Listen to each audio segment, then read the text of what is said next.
So first of all, guys, thank you, welcome, thanks for joining me, and of course to everybody from Pocket Gamer for having me here and letting me speak to you guys.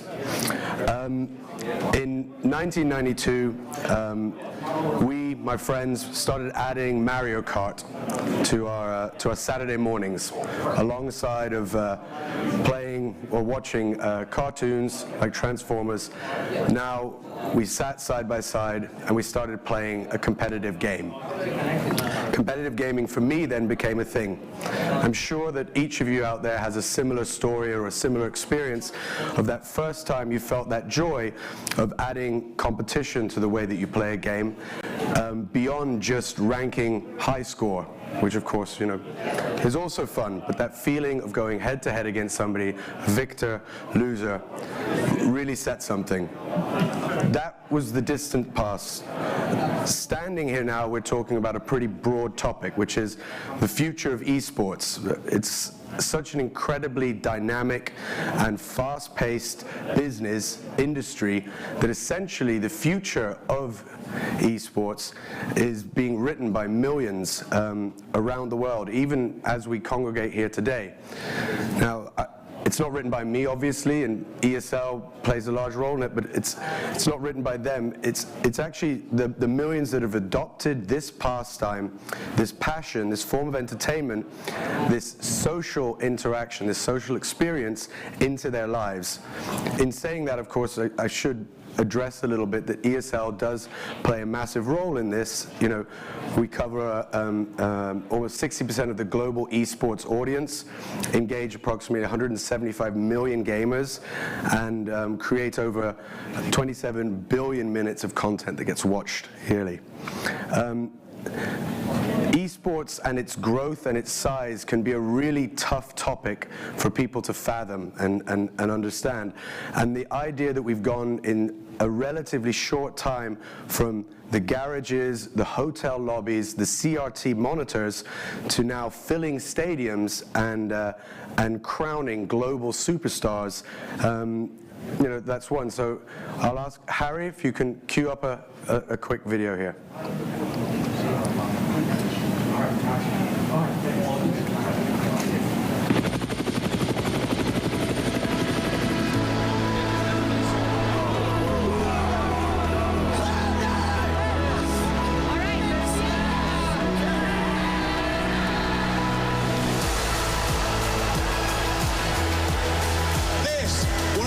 Esports events in the world has toured the planet.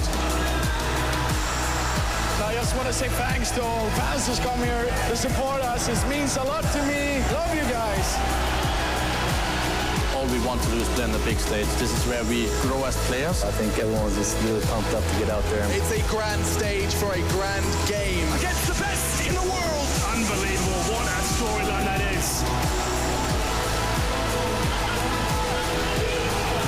The biggest, most important point, we have got you!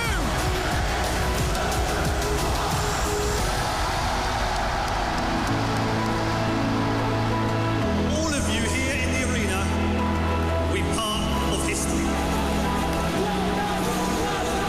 To be honest, we just met here. You know, CS just brings people together. It's amazing. It's absolutely mind-blowing where esports has come. These are those moments I don't think anybody on that stage is going to forget. I love the emotion. You know, this is what this one's all about. This is it. They've done what usually you would imagine is impossible. It's happening! Nothing he does it and he just stands up!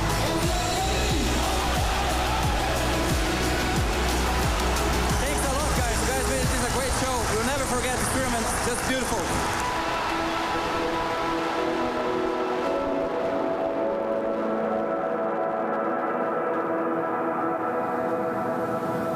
So, enough brainwashing there. Esports essentially is to video gaming in the same way what sports could be to activity. It's a collection term. It's something that we group a bunch of elements together that means a lot, but it actually tells quite little specifically. Why is that? Well, I mean, marketeers, brands, media, press, the industry, they're looking for this collection term to simply translate into an understanding, making this large, complex concept be a slightly more digestible chunk. I and the people at ESL do this daily in our journey to bring the awareness of that to a much wider audience. Back in 2009, if someone had said esports, you know, probably StarCraft, Quake, Counter-Strike, the handful of those titles, those were the ones that sat under that umbrella.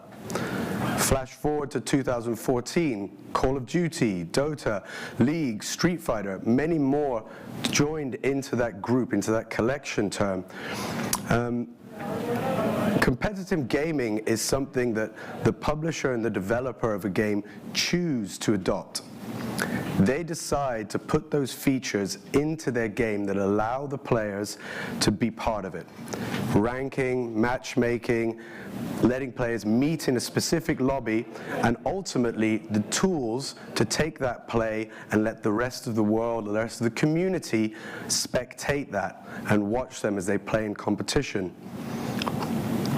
Only from that point does the community really get a chance to say, we're going to adopt this and it'll grow, and potentially that title with interest and spectators becomes part of the esports group that we spoke about.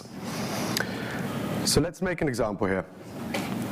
If we look at racing, or the term motorsports, that is essentially Formula One, NASCAR, World Rally Championship, many others. Similar to somebody saying, I like tennis, probably covers Wimbledon, the US Open, Davis Cup. They're collections. If we take it a little bit deeper, if I was to say now, I hope I don't offend anybody, that Dota is hockey and field hockey is League of Legends, we see massive similarities. Both see two teams trying to put something round in a net or trying to dominate a lane.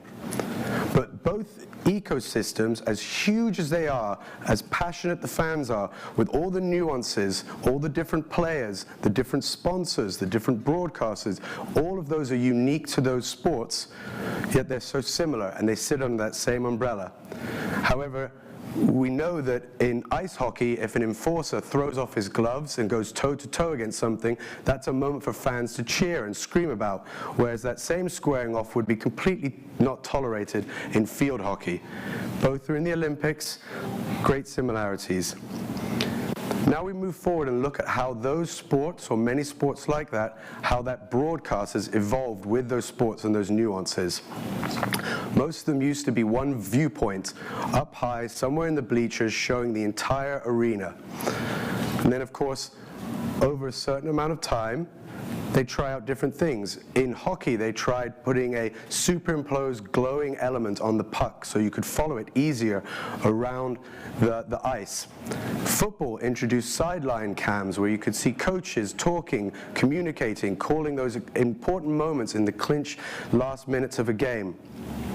Baseball entered into a strike zone to show the viewers at home so they could see where exactly the ball needs to travel, and they could easily start making calls that made the game so much more appealing to watch. They're doing that, of course, to make it the viewing easier, not necessarily just for the hardcore, but also for the masses. All these developments, these tweaks, some of them failing obviously in the case of the puck, and some of them succeeding and making things better.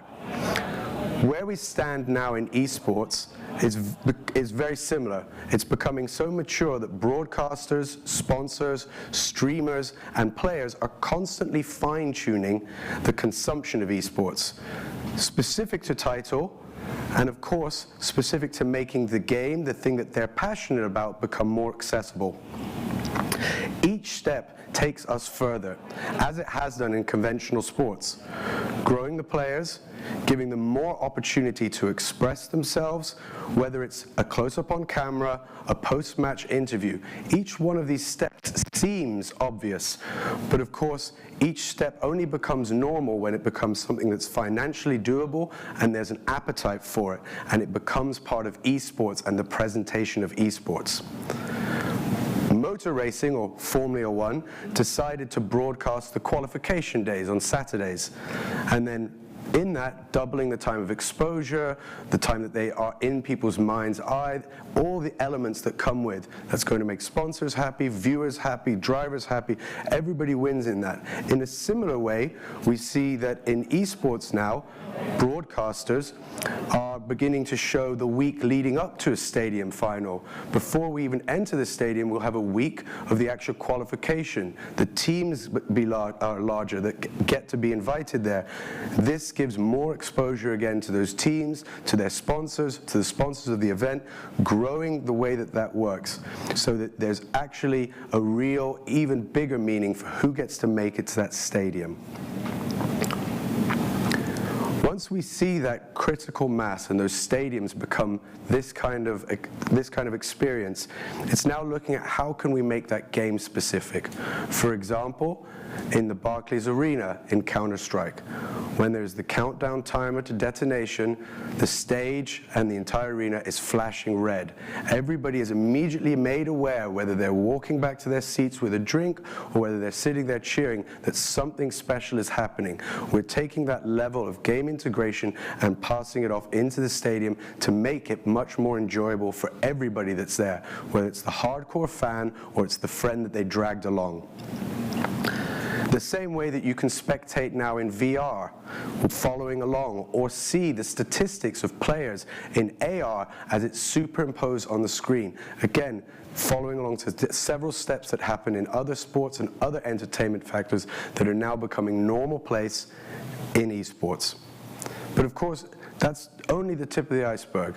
On the other side, there's original content like what's being created on Hulu that actually shows the player's story, much more in depth of what's going on in their lives, that sits much more in an area of television that can be akin to reality, where the stories of those players and what they're doing is all about them as personalities, and the actual play days are only small parts of that show. Lifestyle becomes the hook there, and that again will address a different audience and open up that exposure. I think everybody here prides itself in working tirelessly to make games, the participation thereof, and in this case the spectating thereof, easy, accessible, and possible for many people, one game at a time, because each game, each community, and each broadcast is evolving across that big term esports. And all of this ultimately will drive the retention and of course the acquisition around players into the game, which is what everybody's looking for. So, as that term esports becomes ever so broader, with more titles entering into that group and being placed under that umbrella, so too do the nuances. So when people ask the future of esports, I would say we're already light years ahead of the timeline that others have needed. If we look at our peers in sports, we're doing great things in an incredibly short period of time. And that simple nuance, that iteration, day after day, event after event, each game, each ecosystem, from the Intel Extreme Masters in Sydney that took place just a week ago, to now looking at ESL 1 in Birmingham, the United Kingdom, which will take place just in a week coming. It goes on. Some of those iterations will of course stick, some of them will pass, some of them will be fads, some of them will be applauded, but at the end of the day, they will all help in changing the game of esports. Thank you.